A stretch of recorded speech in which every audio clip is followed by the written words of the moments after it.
Hey y'all, it's Kenzie again, and I am so excited to get on to chapter 3. But I wanted to start this video off by saying I've been kind of going back and forth on whether or not to do one video at a time or being able to merge chapters into one video like today. It's looking like I'm gonna be able to get more than one chapter done today. So I'm going back and forth on it. Part of me is really just wanting to do individual videos for each chapter so it makes things easier on y'all to just be able to click on to the next one. And I mean, the videos are already so long as it is just for the one chapter, because I haven't done this. I don't really read out loud, and just it takes a little bit longer for my reading, I guess. So overall, I just wanted to start off by saying that, and I am looking forward to delving into chapter 3 with y'all. And yeah, and little thing I thought, but since it's chapter 3 and it's Harry Potter, might as well show off the Harry Potter tattoo that I have for the books. So, whoops. So my Harry Potter tattoo is of the 3 stars. I got my 3 stars. And we're gonna get into chapter 3. I'm just gonna reposition y'all. I'm a little weird, but you know, it's something that y'all are gonna have to end up learning about me later on down the road. So, without further ado, chapter 3. The Letters from No One. The escape of the Brazilian boa constrictor earned Harry his longest ever punishment. By the time he was allowed out of his cupboard again, the summer holiday had started, and Dudley had already broken his new video camera, crashed his remote control plane, and, for the first time out of his racing bike, knocked down old Mrs. Figg as she crossed Privet Drive on her crutches. Harry was glad school was over, but there was no escaping Dudley's gang, who visited the house every single day. Piers, Dennis, Malcolm, and Gordon were all big and stupid, but as Dudley was the biggest and stupidest of the lot, he was the leader. The rest of them were all quite happy to join in on Dudley's favorite sport, Harry hunting.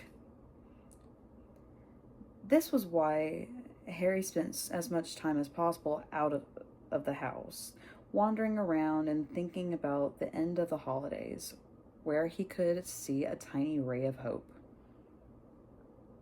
When September came, he would be going off to secondary school, and for the first time in his life, he wouldn't be with Dudley. Dudley had been accepted at Uncle Vernon's old private school, Smeltings. Piers Polkiss was going there too. Harry, on the other hand, was going to Stonewall High, the local public school. Dudley thought this was very funny. "They stuff people's heads down the toilet on the first day at Stonewall," he told Harry. "Want to come upstairs and practice?" "No thanks," said Harry. "The poor toilets never had anything as horrible as your head down it. It might be sick." Then he ran before Dudley could work out what he just said. One day in July, Aunt Petunia took Dudley to London by his Smeltings uniform, leaving Harry at Miss Figg's. Miss Figg wasn't as bad as usual. It turned out she'd broken her leg tripping over one of her cats, and she didn't seem quite fond of them as before. She let Harry watch television and gave him a bit of chocolate cake that tasted as though she'd had it for several years. That evening, Dudley paraded around the living room for the family in his new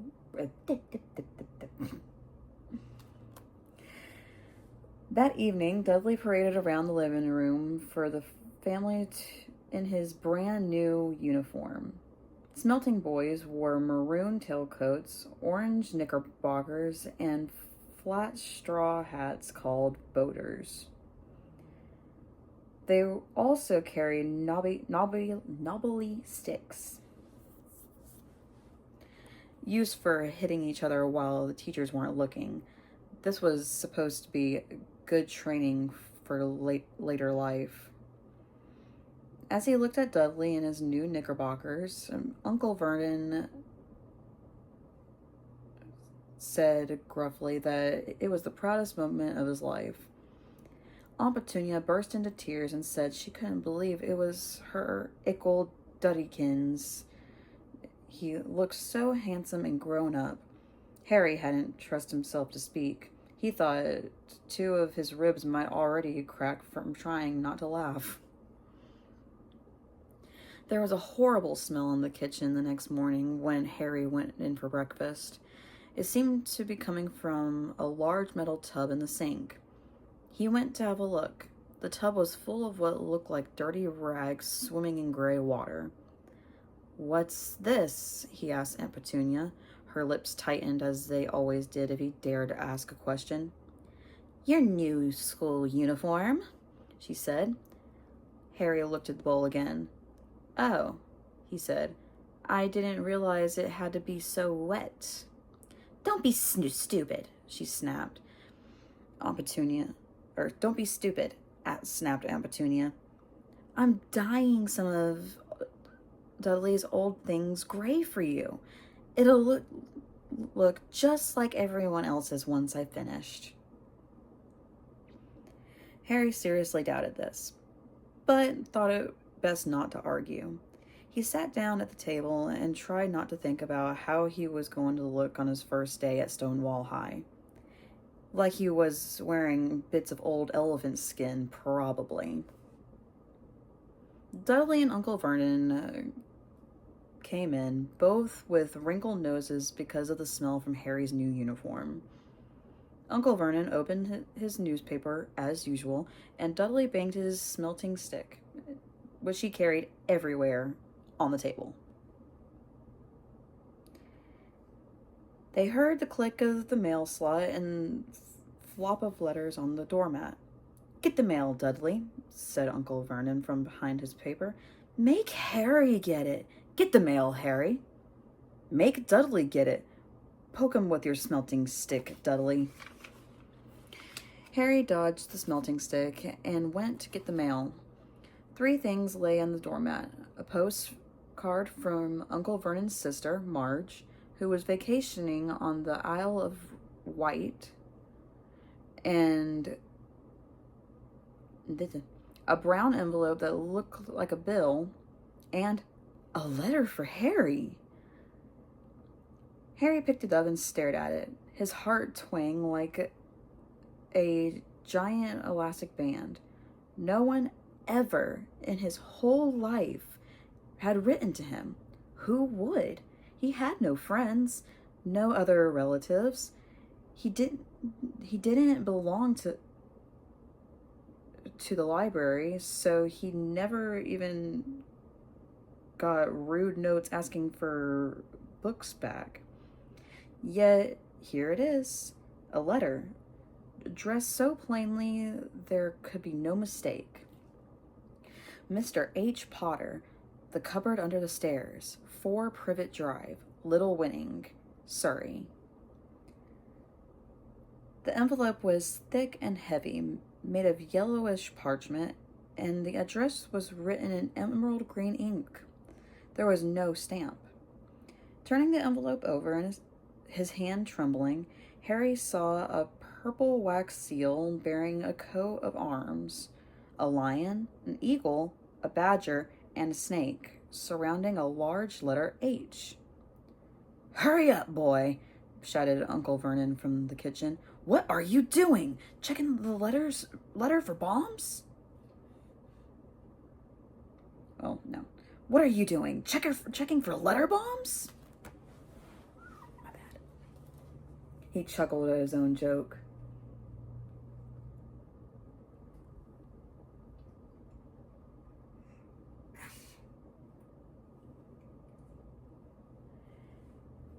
I'm gonna finish this last page. I gotta go tend to her. Harry went back to the kitchen, still staring at his letter. He handed Uncle Vernon the bill and the postcard, sat down, and slowly began to open the yellow envelope. I'll be right back.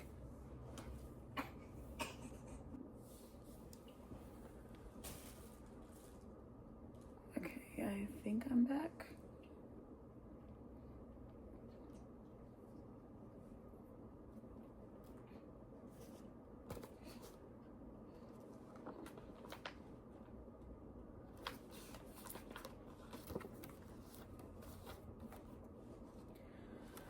Uncle Vernon ripped open the bill, snorted in disgust, and flipped over the postcard. "Marge is ill," he informed Aunt Petunia. "Ate a funny whelk." "Dad!" said Dudley suddenly. "Dad, Harry's got something!" Harry was on the point of unfolding his letter, which was written on the same heavy parchment as the envelope, when it was sharply jerked out of his hand by Uncle Vernon. "That's mine," said Harry, trying to snatch it back.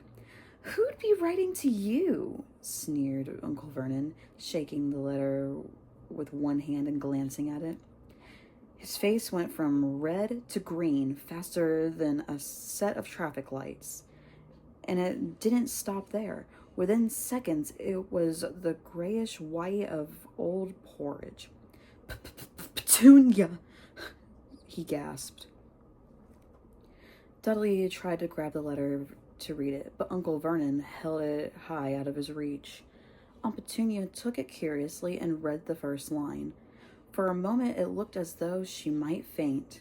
She clutched her throat and made a choking noise. "Vernon! Oh my goodness, Vernon!" They stared at each other, seemed to have forgotten that Harry and Dudley were still in the room. Dudley wasn't used to being ignored. He gave his father a sharp tap on the head with his smelting stick.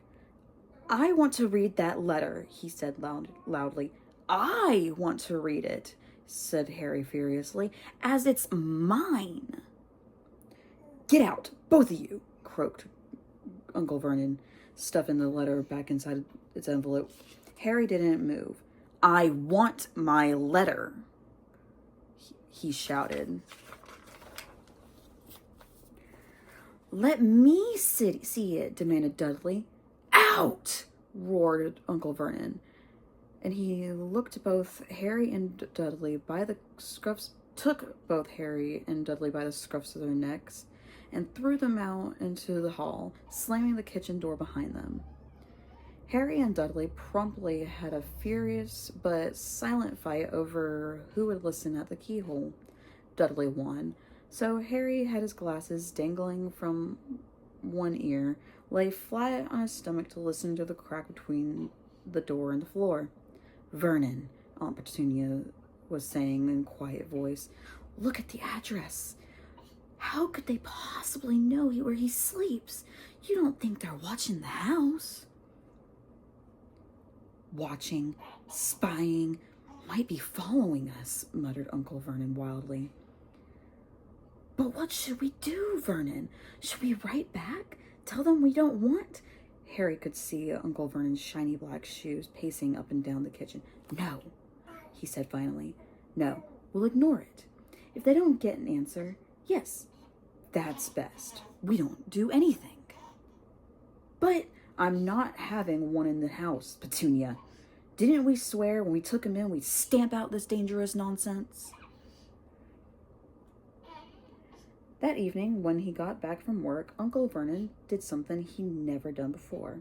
He visited Harry in his cupboard. "Where's my letter?" he said, the moment Uncle Vernon had squeezed through the door. "Who's writing to me?" "No one. It was addressed to you by mistake," said Uncle Vernon shortly. "I have burned it." "It was not a mistake," said Harry angrily. "It had my cupboard on it." "Silence!" yelled Uncle Vernon, and a couple of spiders fell from the ceiling. He took a few deep breaths, then forced a smile onto his face, which looked quite painful. Yes, Harry, about this cupboard. Your aunt and I have been thinking. You're really getting a bit big for it. We think it might be nice if you moved into Dudley's second bedroom." "Why?" said Harry. "Don't ask questions," snapped his uncle. "Take this stuff upstairs now." The Dursleys' house had 4 bedrooms, one for Uncle Vernon and Aunt Petunia, one for visitors, usually Uncle Vernon's sister Marge, one where Dudley slept, and one where Dudley kept all the toys and things that wouldn't fit into his first bedroom. It only took Harry one trip upstairs to move everything he owned from the cupboard into his room. He sat down on the beds and stared around him. Nearly everything in here was broken. The month-old video camera was lying on top of a small working tank Dudley had once driven over the next-door neighbor's dog. In the corner was Dudley's first ever television set, which he put his foot through when his favorite program had been canceled. There was a large bird cage, which once held a parrot that Dudley had swapped at school for a real air rifle, which was up on the shelf with the end all bent because Dudley had sat on it. Other shelves were full of books. They were the only thing in the room that looked as though they had never been touched. From downstairs came the sound of Dudley bawling at his mother. "I don't want him in there. I need that room. Make him get out." Harry sighed and stretched out on the bed. Yesterday, he'd have given anything to be up here. Today, he'd rather be back in his cupboard with that letter than up here without it. Next morning at breakfast, everyone was rather quiet. Dudley was in shock. He screamed, whacked his father with the smelting stick, been sick on purpose, kicked his mother, and thrown his tortoise through the greenhouse roof. Poor tortoise. And he still didn't have his room back. Harry was thinking about this time yesterday and bitterly wishing he'd opened the letter in the hall. Uncle Vernon and Aunt Petunia kept looking at each other darkly. When the mail arrived, Uncle Vernon, who seemed to be trying to be nice to Harry, made Dudley go get it. They heard him banging things with the smelting stick all the way down the hall. Then he shouted, "There's another one! Mr. H. Potter, the smallest bedroom, number 4, Privet Drive." With a strangled cry, Uncle Vernon leapt from his seat and ran down the hall, Harry right behind him. Uncle Vernon had to wrestle Dudley to the ground to get the letter from him, which was made difficult by the fact that Harry had grabbed Uncle Vernon around the neck from behind. After a minute of confused fighting, in which everyone got hit a lot by the smelting stick, Uncle Vernon straightened up, gasped for breath, with Harry's letter clutched in his hand. "Go to your cupboard. Your bedroom." He squeezed at Harry. "Dudley, go. Just go." Harry walked around and around his new room. Someone knew he had moved out of his cupboard, and they seemed to know he hadn't received his first letter. Surely that meant they'd try again, and this time he'd make sure they didn't fail. He had a plan. The repaired alarm clock rang at 6 o'clock the next morning. Harry turned it off quickly and dressed silently. He mustn't wake the Dursleys. He stole downstairs without turning on any of the lights. He was going to wait for the postman on the corner of Privet Drive and get the letters for number 4. His heart hammered and crept across the dark hall toward the front door. Ah! Harry leapt into the air. He trod on something big and squishy on the doormat. Something alive. Lights clicked on upstairs, and to his horror, Harry realized that the big squishy something had been Uncle Vernon's face. Uncle Vernon had been laying at the foot of the front door in a sleeping bag, clearly making sure that Harry didn't do exactly what he'd been trying to do. He shouted at Harry for about half an hour and then told him to go and make a cup of tea. Harry shuffled miserably off to the kitchen, and by the time he got back, the mail had arrived.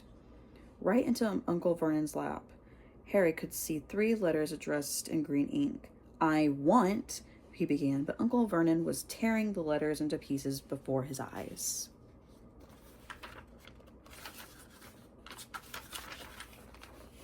Uncle Vernon didn't go to work that day. He stayed at home and nailed up the mail slot. "See," he explained to Aunt Petunia through a mouthful of nails, "if they can't deliver them, they'll just give up." "I'm not sure that'll work, Vernon." "Oh, these people's minds work in strange ways, Petunia. They're not like you and me," said Uncle Vernon, trying to knock a nail with a piece of fruitcake Aunt Petunia had just brought him. On Friday, no less than 12 letters arrived for Harry. As they couldn't go through the mail slot, they had been pushed under the door, slotted through the sides, and a few even forced through the small window in the downstairs bathroom. Uncle Vernon stayed at home again. After burning all the letters, he got out the hammer and nails and boarded up the cracks around the front and back doors so no one could go out. He hummed tiptoe through the tulips as he worked and jumped at small noises. All right. Got a few more pages. Gotta tend to my baby. And I shall try and finish this video when she goes down for her next nap. And I am back.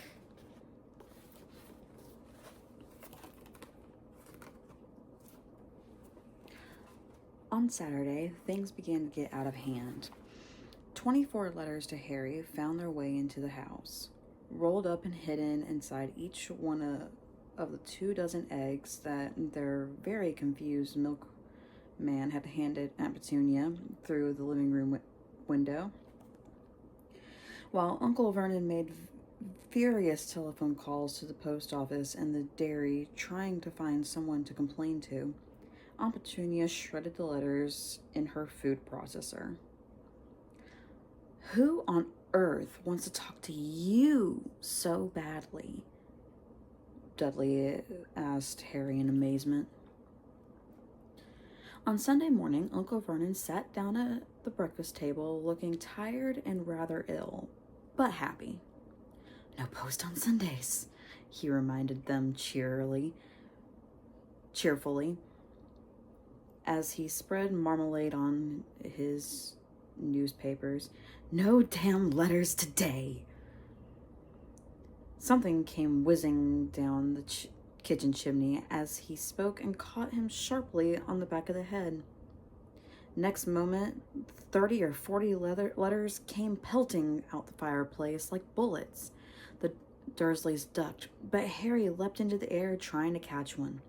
Out! Out! Uncle Vernon seized Harry around the waist and threw him into the hall.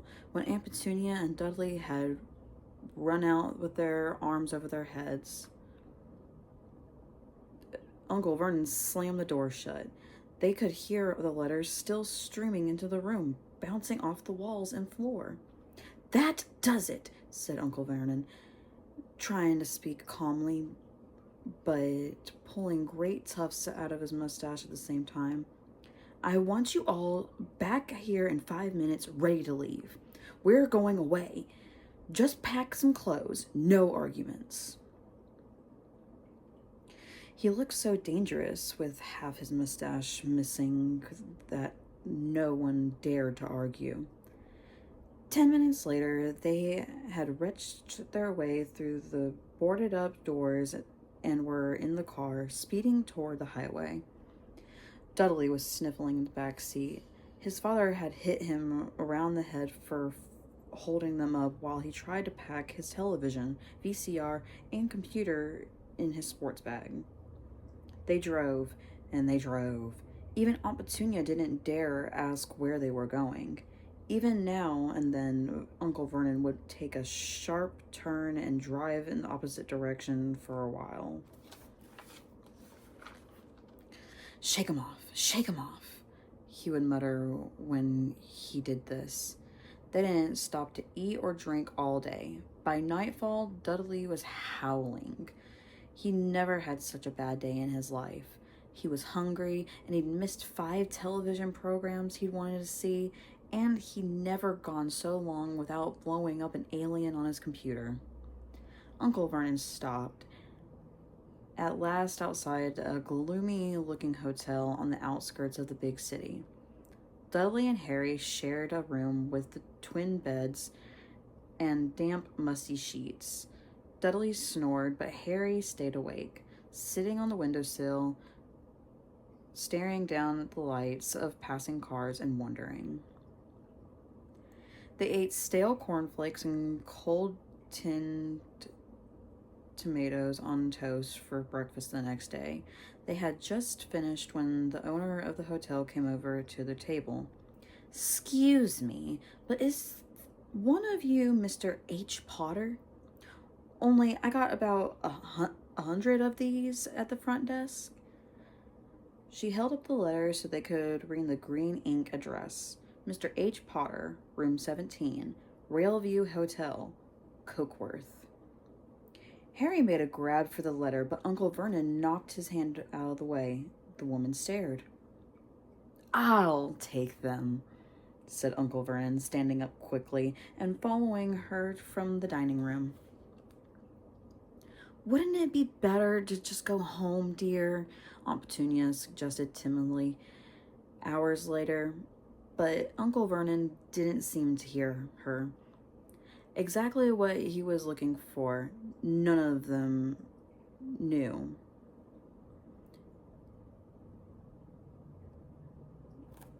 I just blanked out. Oops. Exactly what he was looking for, none of them knew. He drove them into the middle of the forest, got out, looked around, shook his head, got back in the car, and off they went again. The same thing happened in the middle of a plowed field, halfway across a suspension bridge, and at the top of a multi-level parking garage. "Daddy's gone mad, hasn't he?" Dudley asked Aunt Petunia dully late that afternoon. Uncle Vernon had parked at the coast, locked them all inside the car, and disappeared. It started to rain.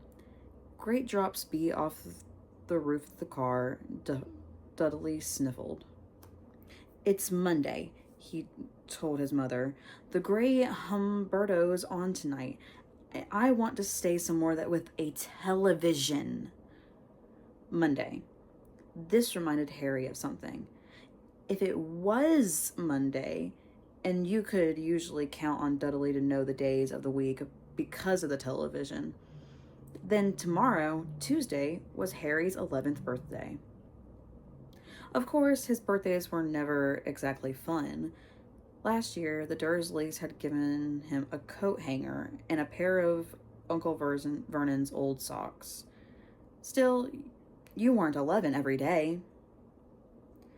Uncle Vernon was back and he was smiling. He was also carrying a long, thin package and didn't answer Petunia when she asked what he'd bought. Found the perfect place, he said. Come on, everyone out. It was very cold outside the car. Uncle Vernon was pointing at what looked like a large rock way out at sea. Perched on top of the rock was the most miserable little shack you could imagine. One thing was certain, there was no television in there. Storm forecast for tonight, said Uncle Vernon gleefully, clapping his hands together, and this gentleman's kindly agreed to lend us his boat. A toothless old man came ambling up them, pointing in a rather wicked grin, at an old rowboat bobbing in the iron gray water below them. I've already got us some rations, said Uncle Vernon, so all aboard. It was freezing in the boat. Icy sea spray and rain crept down their necks, and with a chilly wind whipped their faces. After what seemed like hours, they reached the rock, where Uncle Vernon, slipping and sliding, led the way to the broken-down house. The inside was horrible. It smelled strongly of seaweed. The wind whistled through the gaps of the wooden walls, and the fireplace was damp and empty. There were only 2 rooms. Uncle Vernon's rations turned out to be a bag of chips each and 4 bananas. He tried to start a fire, but the empty chip bags just smoked and shriveled up. Could do with some of those letters now, he said cheerfully. He was in a very good mood. Obviously, he thought nobody stood a chance of reaching them here in a storm to deliver mail. Harry privately agreed, though the thought didn't cheer him up at all. As night fell, the promised storm blew up around them. Spraying the high waves splattered the walls of the hut, and a fierce wind rattled the filthy windows. Aunt Petunia found a few moldy blankets in the second room and made up a bed for Dudley on the moth-eaten sofa. She and Uncle Vernon went off to the lumpy bed next door, and Harry was left to find the softest bit of floor he could and to curl up under the thinnest, most ragged blanket. The storm raged more and more ferociously as the night went on. Harry couldn't sleep. He shivered and turned over, trying to get comfortable, his stomach rumbling with hunger. Dudley's snores were drowned by the low rolls of thunder that started near midnight. The lightened dial of Dudley's watch, which was dangling over the edge of the sofa on his fat wrist, told Harry he'd be 11 in 10 minutes' time.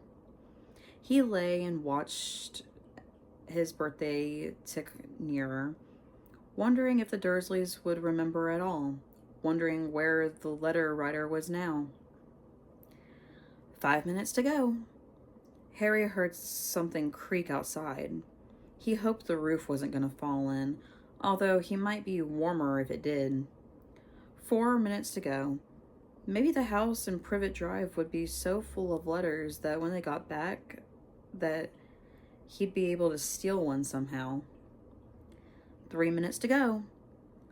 Was that the sea slapping hard on the rock like that? And 2 minutes to go.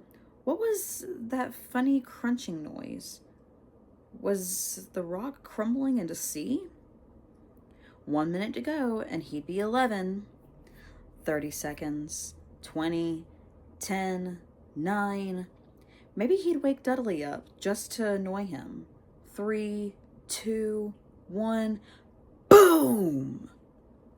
The whole shack shivered, and Harry sat bolt upright, staring at the door. Someone was outside, knocking to come in.